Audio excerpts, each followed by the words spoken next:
Hi, my name is Tessa Borsi, and I did my term paper on communication in the workplace. According to our textbook, Intro to Industrial/Organizational Psychology, communication can be defined as a transmission of information from one person or group to another.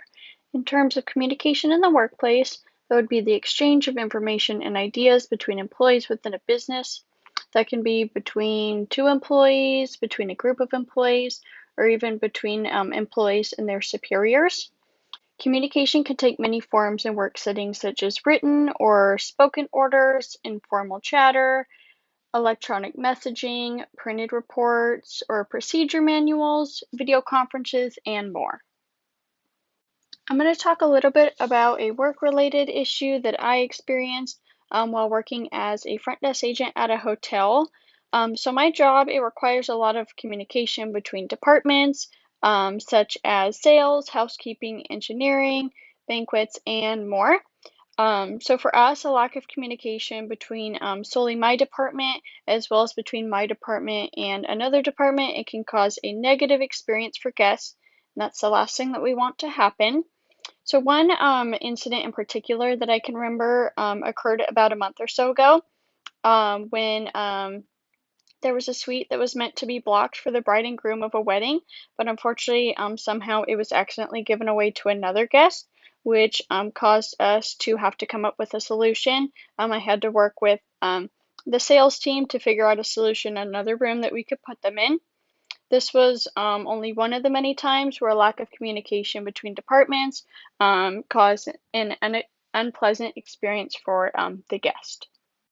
According to the textbook, communication involves the exchange of information between people.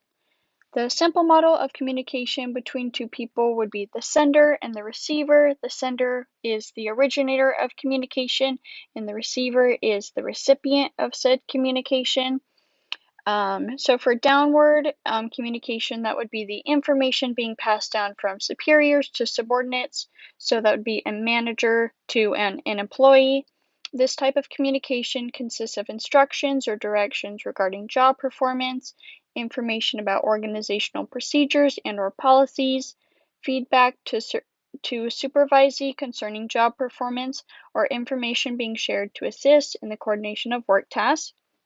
And then upward communication is information being shared from subordinates to superiors. So that would be employees to managers. And that consists of information that superiors need to know in order to perform their jobs and to help their subordinates do their jobs as well.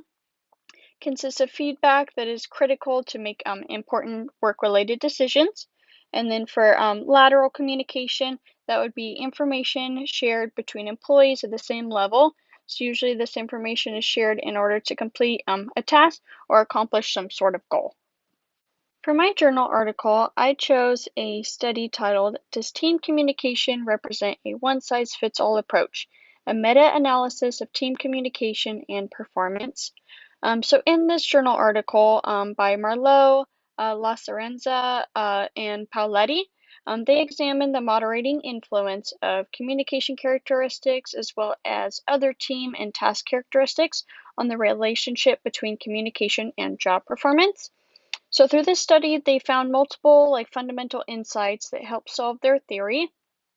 They found that the quality of communication had a stronger relationship with team performance than communication frequency.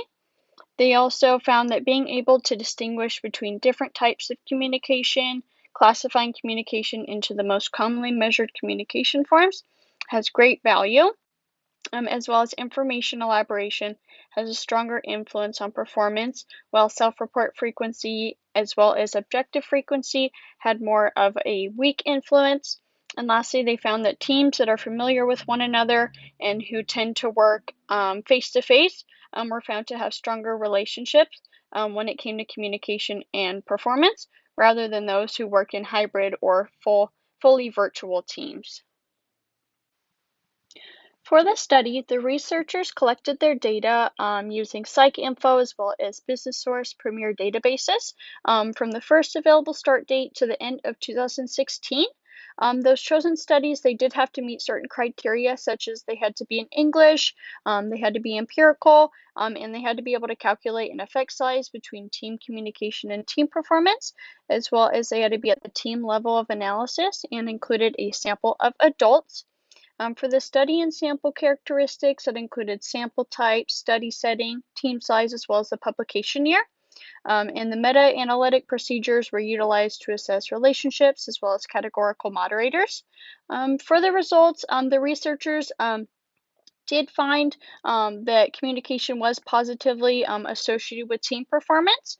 They did use 3 separate tables to display the data. The first table included types of communication. Second table was included meta-analytic subgroup analyses, and table 3 included continuous moderator analyses. They did have 8 different hypotheses.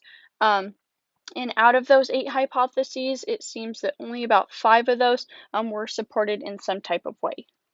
In terms of the work-related issue that I discussed earlier, I believe that our performance as a team would have been successful if there were proper communication involved. So if my supervisor would have remembered to inform me as well as the other employees about the suite for the bride and groom, then we wouldn't have had to come up with a solution and take time away from the bride and groom's wedding planning.